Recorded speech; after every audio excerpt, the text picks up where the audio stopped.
There are enough people looking for exactly what you offer right now. You should never worry about that. It's not your job about finding those people. I'm Hansen. I'm a business consultant and coach to help people start and grow business online. The biggest piece that you need to have is self-awareness, which is so difficult. And that's why personal development is so important, because you need to know who you actually are and who you're actually not. What do you think is like one lesson that you had to learn in order to make it this far? The word surrender is a big one. And I really have to laugh, because I do absolutely believe that if you listen to yourself, to what speaks to you, to what is right to you, you never have to worry. Without further ado, welcome, dear future creator. How did you get to the decision of actually getting into making business your business? Because you've had your journey, right? You started and for people that are listening to this and don't necessarily know, you started as an English teacher. Yes. And then now you're again rebranding into business. Yeah.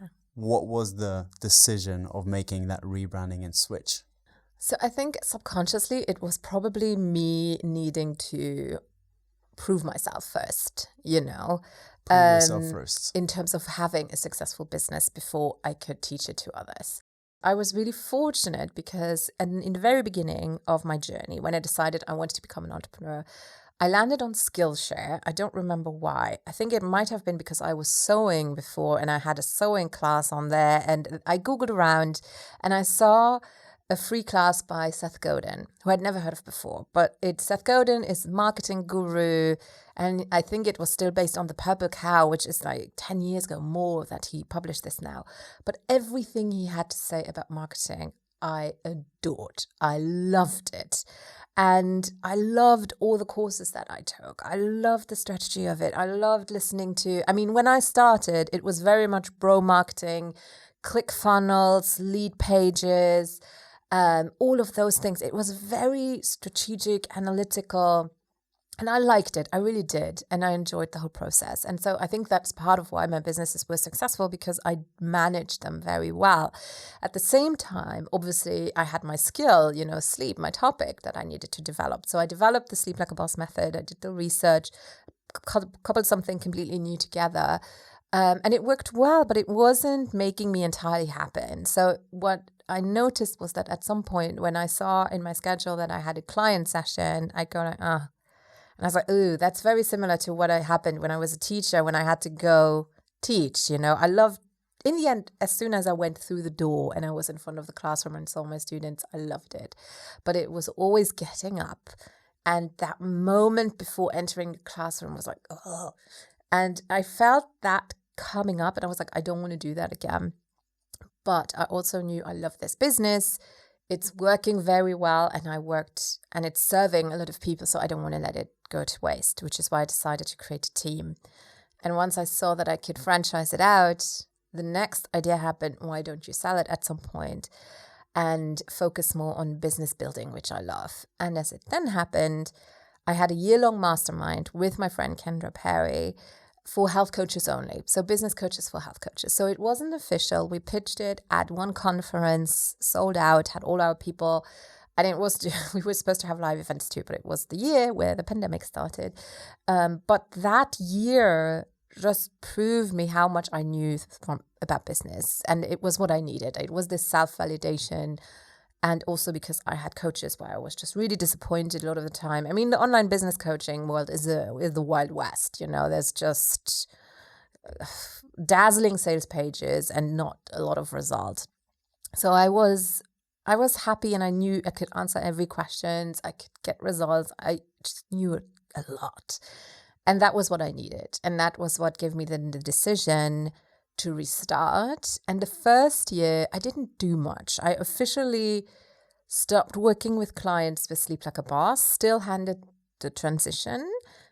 And I started under the radar kind of with my new business, but I didn't really go all in, no big launch or anything like that. It kind of just started to happen.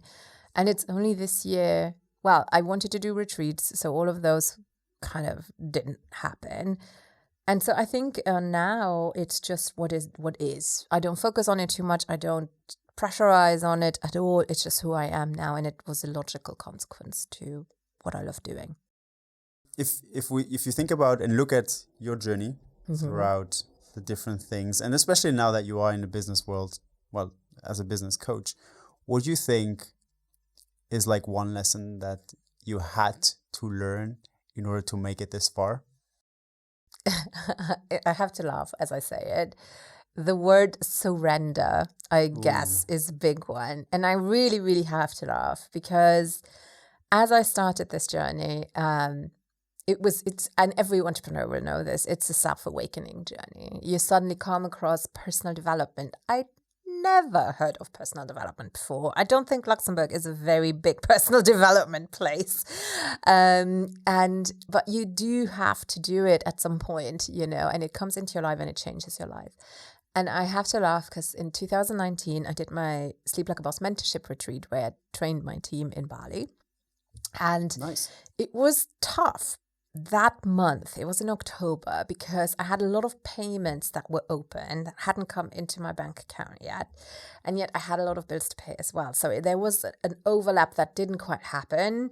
And I was so stressed out. And I was with my event manager. We shared a room in the villa in Bali, and we were obsessed with oracle decks, and it was hilarious because we had 2 decks and we would lay our cards every evening, and I would get exactly the same message, no matter which card deck, no matter who even pulled them, and she would get the exact message, but a different one, obviously, that worked for her, which was really creepy.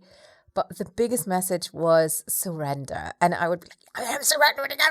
And it's something you just can't force, but it will come. And I think that's the biggest thing that I worked on very, very hard with coaches as well, to really trust the process, to be smart about it too, but also to be willing to lose your ego, maybe, and to say, okay, I might have to freelance for a little bit, but I trust this process, and everything has always worked out.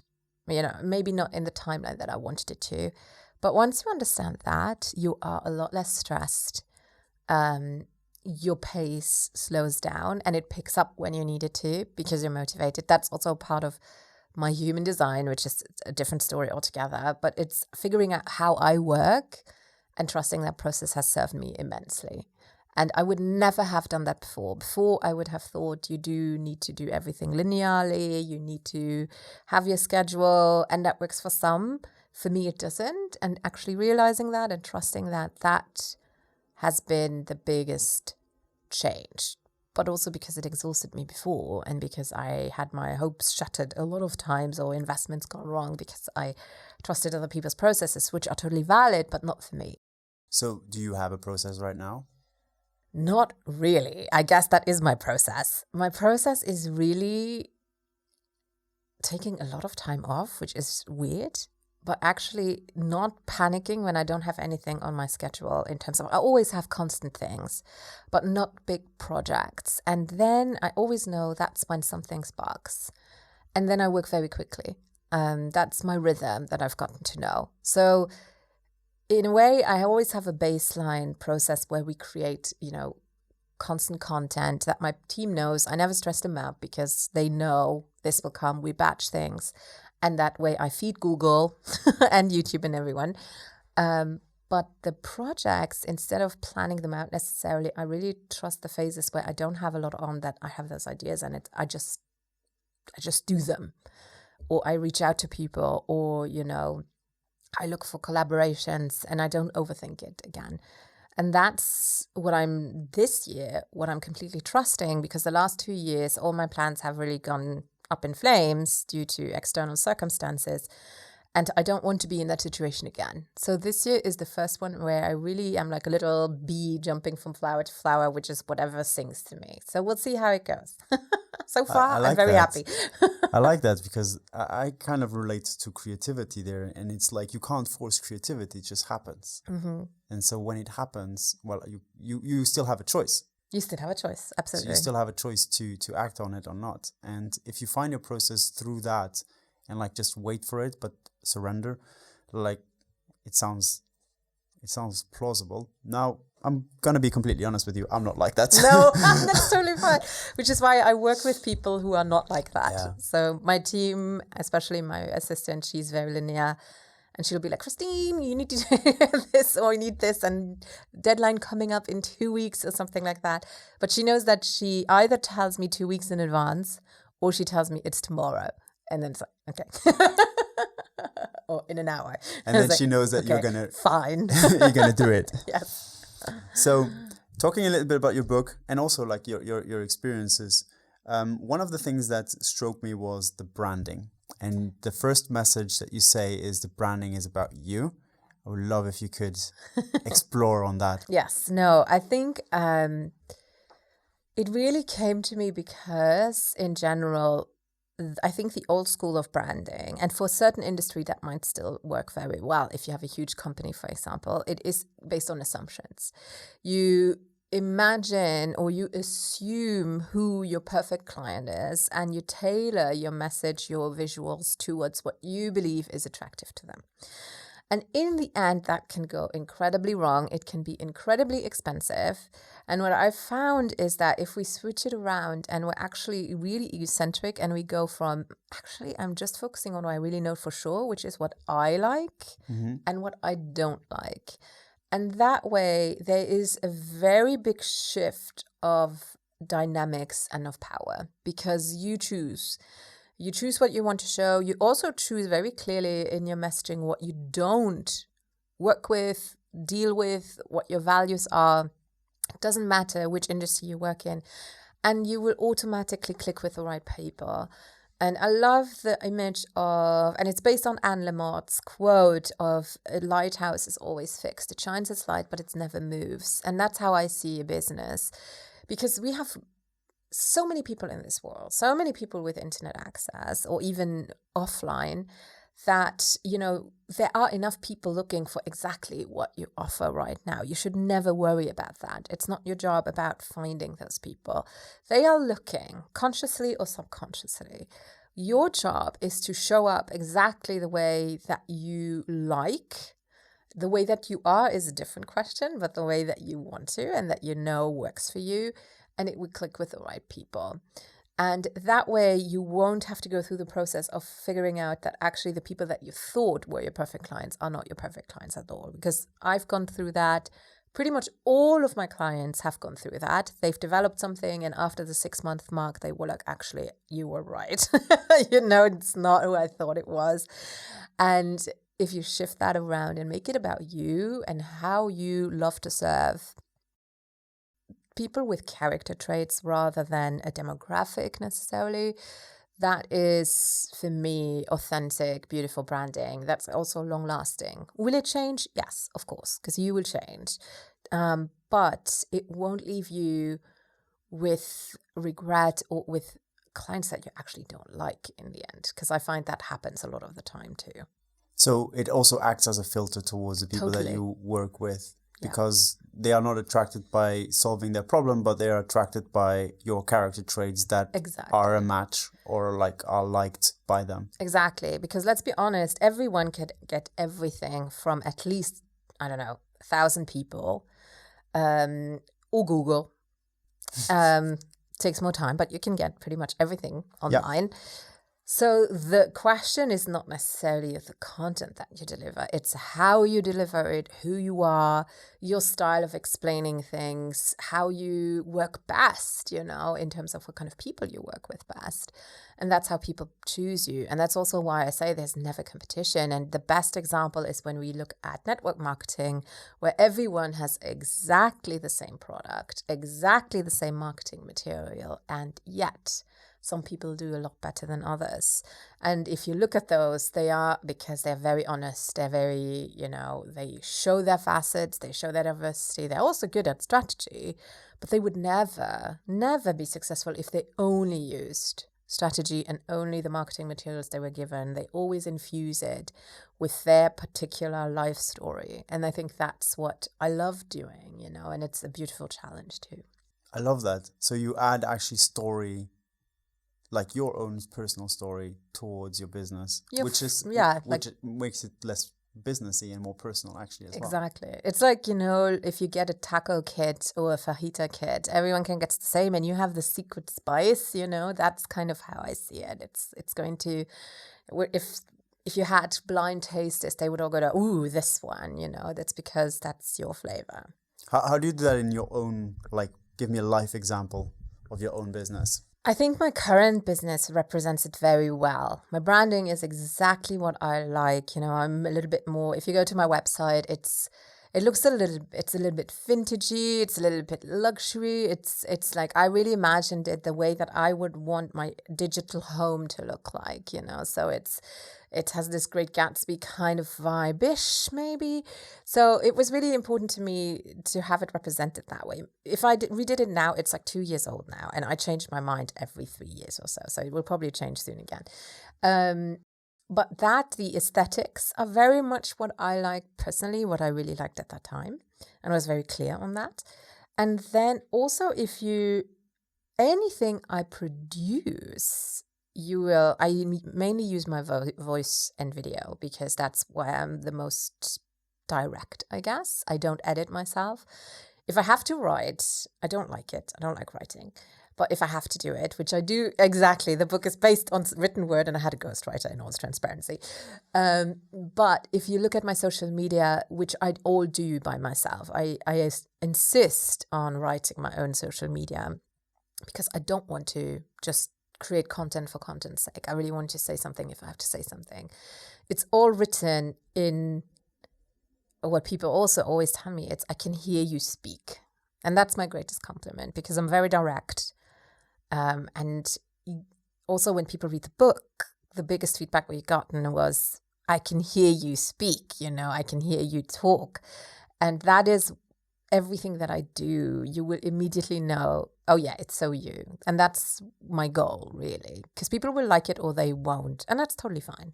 Authenticity. I guess it is, yes. It's a big word, authenticity. So yeah, but I wanted to get back to you on one thing that you said, but you didn't quite elaborate on it. But I was curious about it. Is that when you are in business, you are who you like, but not who you are. What does that mean? I think it's both. I think you choose. First of all, the biggest piece that you need to have is self-awareness, which is so difficult. And that's why personal development is so important, because you need to know who you actually are and who you're actually not. And that takes time. And then, do I show all my facets all the time? No. I am a sparkly person, I guess. Like, I'm a human generator by human design. So I like when I have good vibes, and that's my power really, is to motivate people, to inspire people, something that I didn't know I do consciously until I got more into it. But that's really where I shine, where I can make the biggest impact. So these things I like to share. Do I share when I have a really rough day? I will tell people that I have them, but I won't go online and do a story where I moan and whine all about it, So I do filter a little bit in terms of how does this help others, Or is this actually something I want other people to invest their time in? I'm very respectful of everyone's time. So I will talk about the challenges for sure. I'm not saying I'm always perfect at all. But I do avoid a vibe that would drag other people down as well. I don't see the point, not meaning that I don't have them, right? So I think that's what I want to say by that in terms of you do select. I would like to say that you select what serves others most through your own brilliance. I love that. For creators themselves and entrepreneurs, what would you say is the best content strategy for them to switch or like convert their followers, if they have a big following, into clients or product buyers?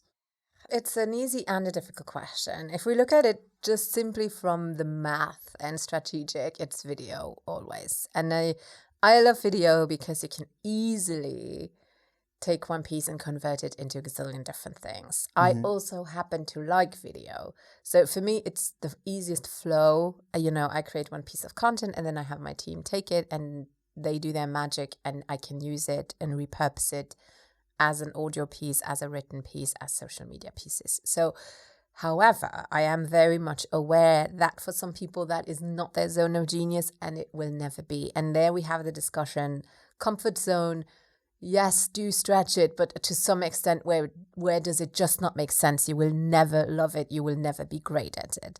So I honestly think, again, go from what your zone of genius is. If you are a brilliant writer, some people claim that blogging is dead. I don't think so. I honestly think there's still a community of people out there who love reading online. Obviously, you will have to take a different channel on how to promote it. Probably rather Pinterest than YouTube, obviously. But if you're really great at this, write, if that is your jam. If you really cannot stand yourself on video, then fair enough, use podcasts and just writing. I honestly think it depends on who you are and using your zone of genius. And we all have one, we all do. It could also be through your art, we have these beautiful new tools and softwares that can help you with that. I know so many artists who paint and just record their painting processes. You never see more than their hand, but it speaks for itself. So I really think there is a way of doing things for everyone.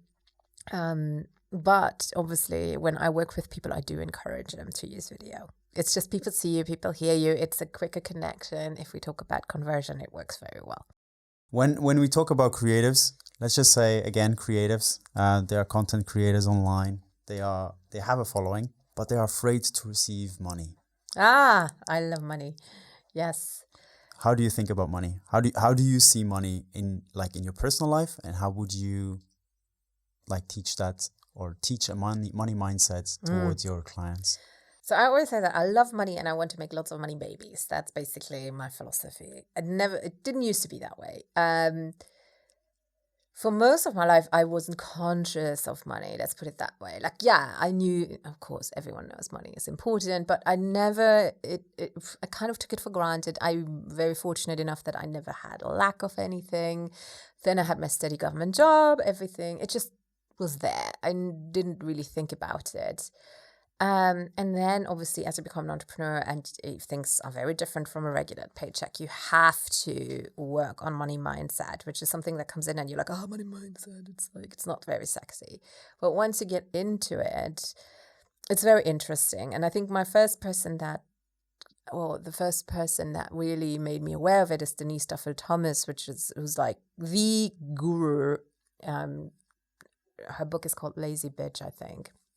And she really dug into how do you actually talk to money? What do you think about money? And then I read another book that changed my life, which was Tapping into Wealth by Margaret Lynch. And she goes through all these different scenarios. And I was like, oh my God, I have so many of those.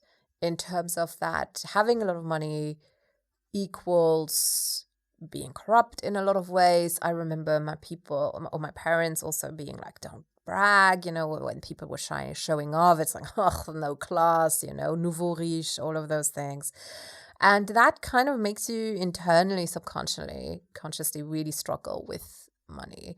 And the typical pattern that I had was like, if I had a lot of money, I'd spend it all. I was never a saver, never.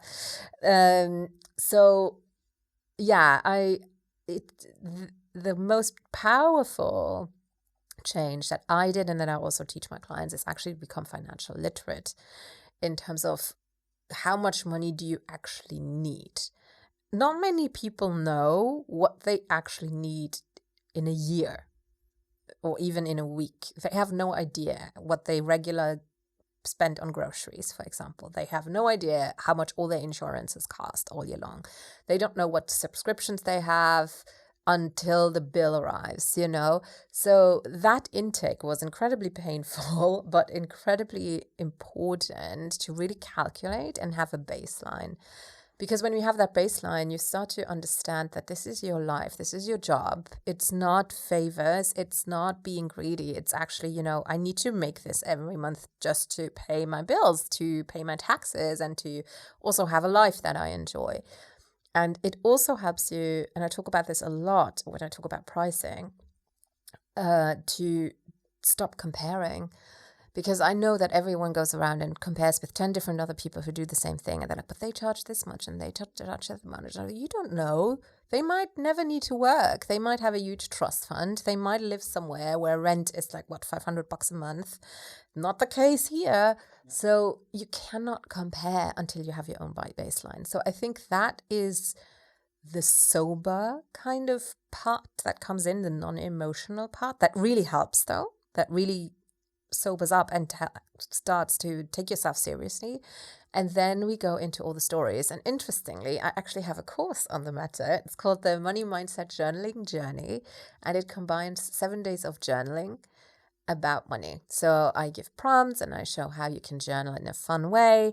And I ask all these questions, and invite people to make a mind map on what are your thoughts with money? What are your memories with money? What are your goals with it?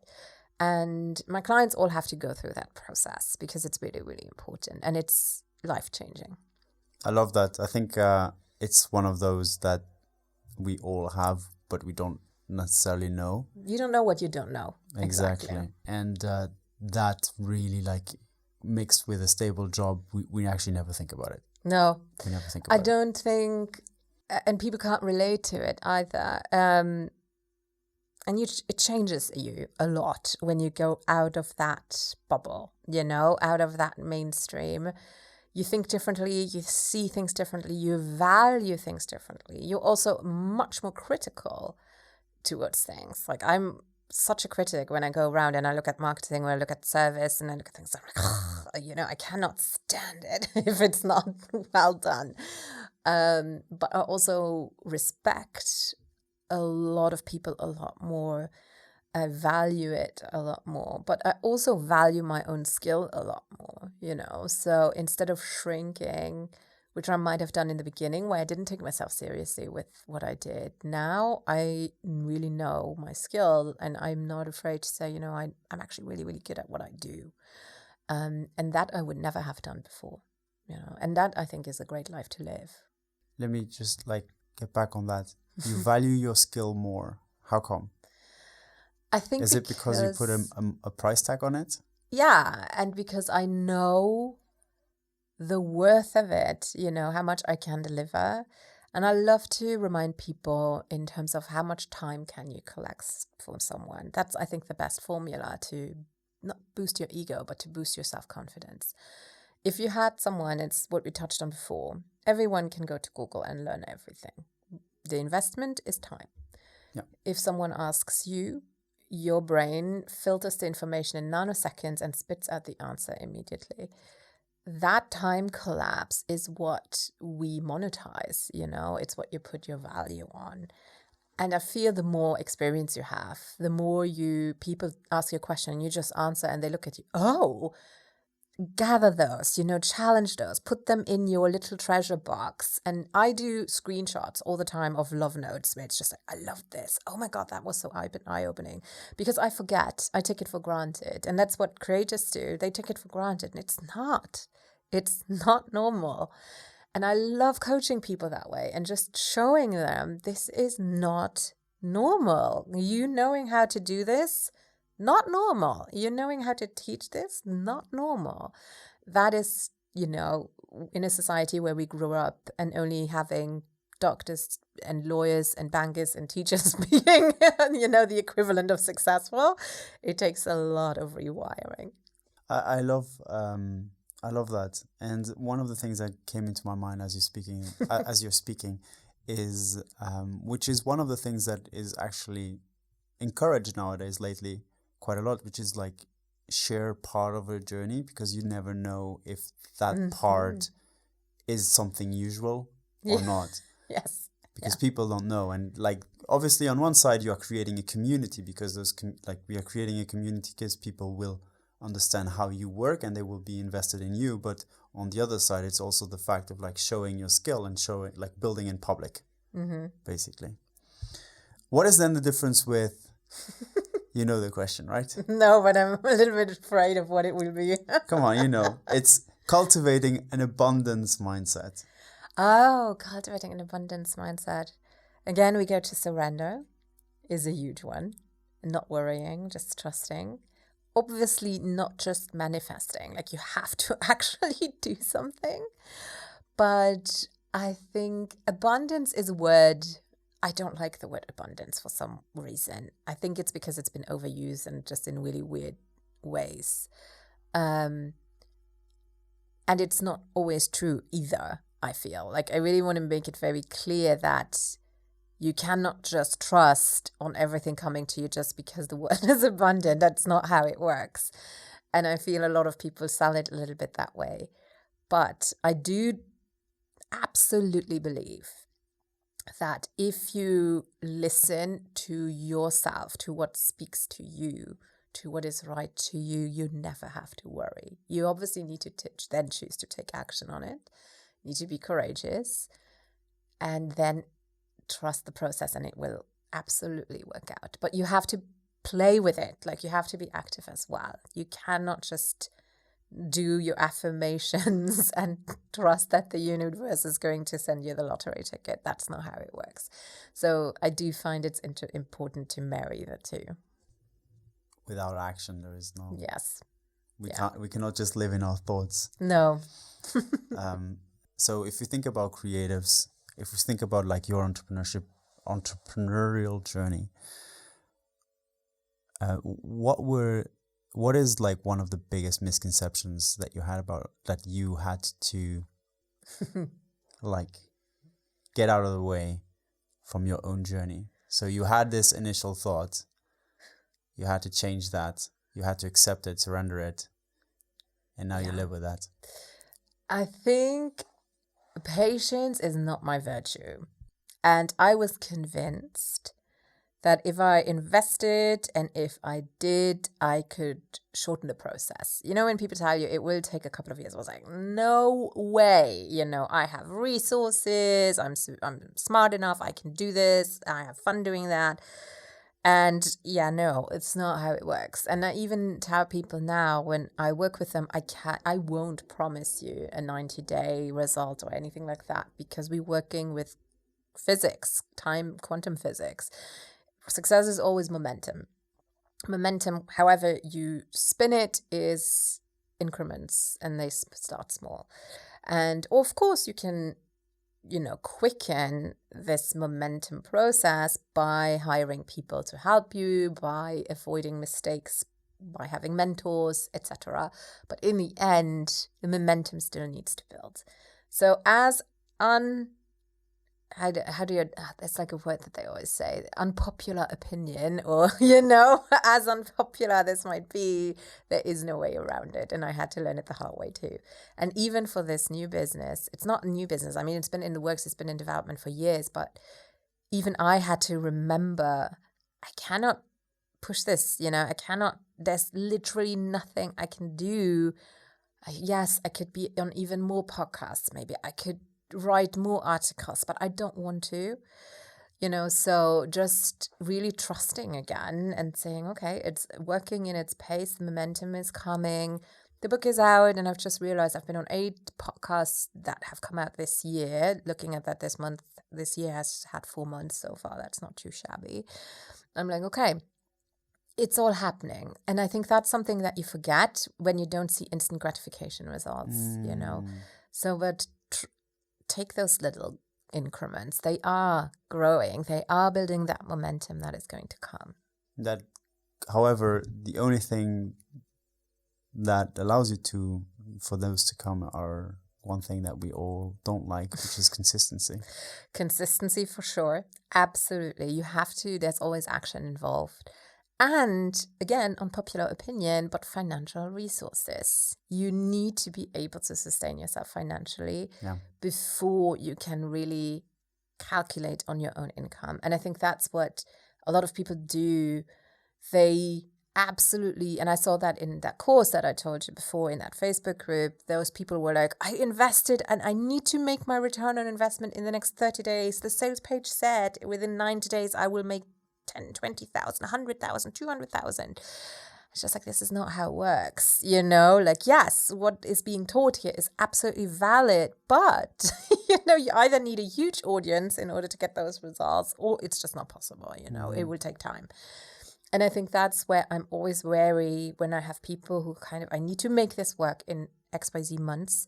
It's like, no.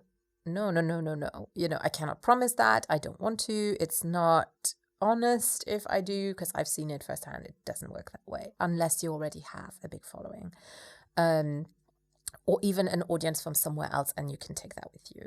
So I think that's really, keep a part-time job, make sure that you have savings that will last you for at least 3 months longer than you would think, or don't hesitate to accept money from someone else. I think that's also where our ego and pride comes in, where it's like, well, it's not my money, so it's... No, if you have resources coming, it's money pushing its way towards you. If your parents say, okay, you can live here for free, we will finance it, that's fine. Don't snub it. It's money saying, hey, I'm here, It's like, don't say, you're not welcome because you're not from my business. That's bullshit, So I think that's also a big shift in how we perceive money. We perceive it as in good money and bad money, and it's okay if it's from a drug deal, maybe it's not good money, but if it's like from a genuine person or from a place that is absolutely legal and valid, take it. It has to be legal, by the way. It has to be legal. Love that. Then it's don't snub at it. I guess that's what I want to say. So just make sure that you have the financial resources in the beginning. Yeah, it all comes down again to being literate on how much you need, and which I thought like since I've been on that journey, I think that's like the biggest realization I had throughout the things that I can control, which are still outside of me, me and Kevin, and what I do inside of my head. It's more like, this is what I need in order to live the life that I want. Yes. And becoming, having an Excel sheet.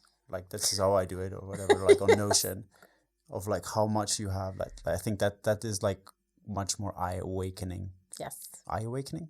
Awakening, I guess. Yes. Eye-opening. Yeah. Eye-opening. We are at the end of our conversation. So I have 3 final questions. Okay. The first one is, what is the best advice that you've ever been given? Business related or non-business related? Whatever you want. Oh dear. The best advice. I don't want it to be corny. Be yourself. If that is it? No. Yes and no. I think the best advice. Okay, if we talk about business, because I think that's what I live and breathe at the moment. I think it's what I really live by, and what I talk about.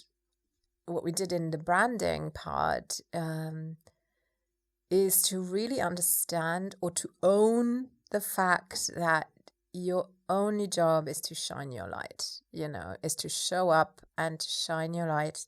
Shine your light might be esoterical for people, to share your message, communicate, whatever you want to call it, and trust that people will find you and connect with you. Because I honestly think that's setting you really free in the business world.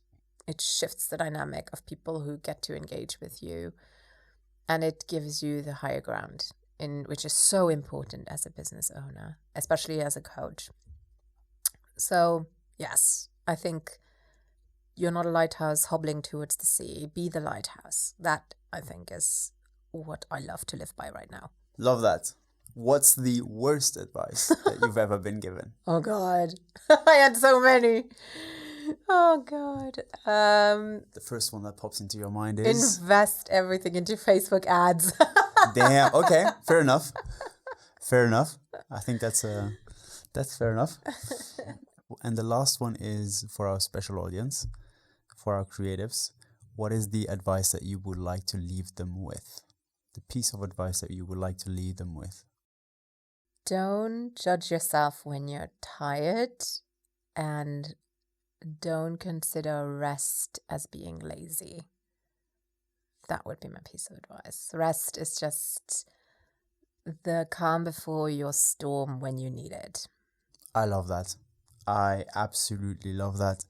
I want to say thank you, Kristin. Thank you for your time. I appreciate it. I loved absolutely everything about the conversation. Thank you about the book. And for everyone who's listening to this, the book is called We Mean Business, and it's available, I guess, everywhere. Pretty much everywhere. Amazon, of course, but also local bookstores here in Luxembourg. Cool. Thank you very much. Thank you. Thank you for the amazing questions.